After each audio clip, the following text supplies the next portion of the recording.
So I'm keep moving around, so don't mind. So I already had the introduction. I'm Kristjan, and I'm part of a artists group, Electron, from Estonia. I also like to ask the technical team to fade in the contents of my screen. So yeah, some nice thoughts here. Where should I start? So the way artist who has visual arts background and this kind of dynamic code-based art, when it starts to first encounter with AI tools, it usually starts with just seeing what out's there, right? What those tools are doing, art or not. So what you usually do is, as I'm working with visuals and cameras, what you're looking for is some demos of what kind of information the machine can extract from an image, a moving image. Yes, we are still waiting for a model to load. It's 20 megabytes, and it's a lot. So let's see, what can it find about me? So I don't know how easy to read from there, but you can see it already extracts a lot of features about me. So you can see I'm age 43, thank you, algorithm. I'm male 99%, yes. And you see I'm angry, sad. And we immediately have this mixed feeling, right? So you are in awe and you are also scared how a machine is looking at you. Let's get me my skeleton also and the posture and where I'm looking at. It's running at least 8 models currently, machine learning models in the screen. Remember about this emotion detection. It tries to get my emotion from my face. So I have this Finno-Ugrian-Russian Slavic type of face. And if you run it through with emotion detectors, most of the time I have 50% sad, 50% angry. And if I'm really trying to somehow fight that algorithm, I get disgust. While having a neutral face. So you kind of feel, it's very personal how you feel how biased the data set is. It's coming from, I don't know, Spaniards. At least not the people from the north. So also, anybody who has to do with visual, knows about visual culture, you know that if you do anybody who knows about something about psychology, you don't really want to mess with anybody's face or your own face or somebody's messing with your face. Whereas image is what you can't unsee. If you have seen this Andalusian dog, you know, it's just an image that never goes away, right? So if you just look, you know, the very simplest visualization, what kind of facial topography I have, I immediately in this kind of, I don't really want to run feelings to your heart. You just feel it with me. And it's just something that you have to try. Okay, so what should you do when you are facing those mixed feelings? So if a visual artist, you usually, you know, just throw some dots to the screen, make them move a little bit, and see where it would take you. You know, add some randomness, some dynamics. Do they move? Yes, they do move a little bit. And we can, it's already something like it's kind of a visual equivalent of you know, elevator music or chilling out music, or sort of like you just let those spheres flow. Maybe they should move a little bit. But we're in an AI conference, right? So somehow we need to still link it back those models, was machine learning, computer vision, all that fancy technology. So how can we do it? If you remember the talk before the break, there was one interesting slide, and there's a big word of warning that big man was looking at you. Remember about that crowd analysis thing?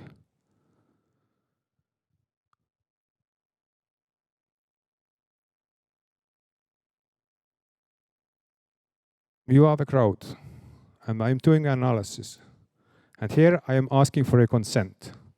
So if anybody really don't want to be a part of this 2-3 minute experiment, you can free to leave. It's fine. You actually made those dots. You were drawing the whole time without seeing. But you see there are bigger dots and smaller dots. So somehow the algorithm picks some people out. Do you see any justification to it? Why we are preferring some people?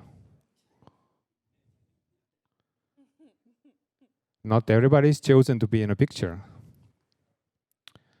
And you are free to move if you really want to be there. Have a 1 second of fame.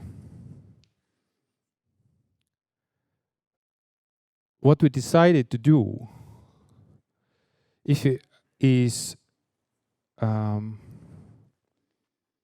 cherish and look for stillness. Everything has to do with computer vision is about movement. This is how we track things. What was there in the previous frame, in the next frame, and what happened. Yeah, thank you for working hard there, but you're still sitting in the wrong place. So we cherish the stillness, kind of doing the opposite. So anybody knows about has been a computer science course, you knows that if we have those nodes, or anybody who knows about social theory, you know, we are a community. There are some things that interlinking us. There are some people who have chosen to be in sort of in the same vibe, same vibration, whatever. I'm not that esoteric, but you can see we are kind of chilling out together. So what could we do with having this artistic intention? So what about linking those people together?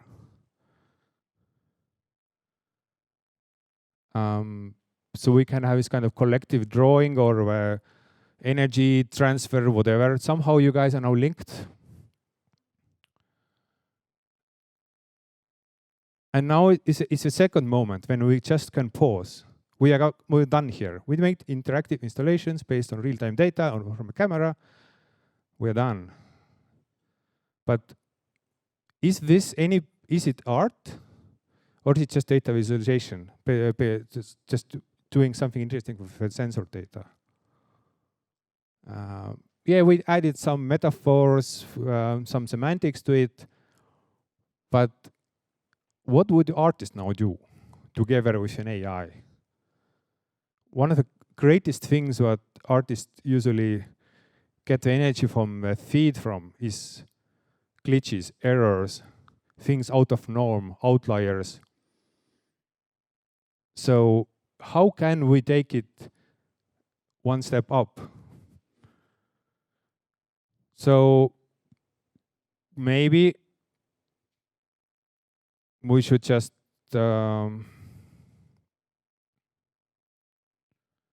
intensify our energy. Maybe we should have more people, because it's a kind of arbitrary choice who's still and who's not. So maybe we should lower the probability of an algorithm so it start to see more things on a screen. And maybe we just not just include persons, but anything what's there. You can see a couple of more seconds, and we already created a map of a universe and something.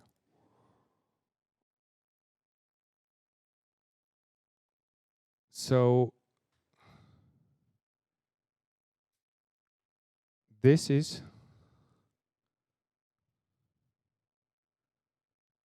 how artists work with an AI. This is what you can do with 2 days. And my question now to everybody is, what next? So how would artists would approach it? What does it all mean, and where would you take it? My colleagues and people in the audience as well. So we worked, for example, a lot with music also to include it. But music is, audio is kind of different kind of medium. And I just saved you guys from generative noise what all those dots can ignite. I think that to wrap it up, I think the greatest finding was that it's not about that much about the artist's creative process, but creative process in general. Every experiment, every path not taken, every idea will take you, is a kind of jumping off point to the next idea. And the way you kind of expand all the ideas you have, you contract to find a way, you end up the dead end, you find a new one. Is AI just a tool? Because, computer vision has been there for 40 years, maybe even. AI is just another box, just more powerful one, just trains my computer some more. Or is it actually something that tries to have more poetic take on the surveillance, have this kind of positive vibe to it? I don't know. But what I know from this last 2 days is that while being inside of it, feeling it just evokes every emotion, every question, your mind, your heart. It just kind of opens you up to those really important questions. And the best way to ask those questions is also be immersed to it, to find a way to try out with the technology, work with the students or your colleagues, friends, just be in there. Not just passively, but actively messing with it. And this would be the best outcome, I hope. Thanks.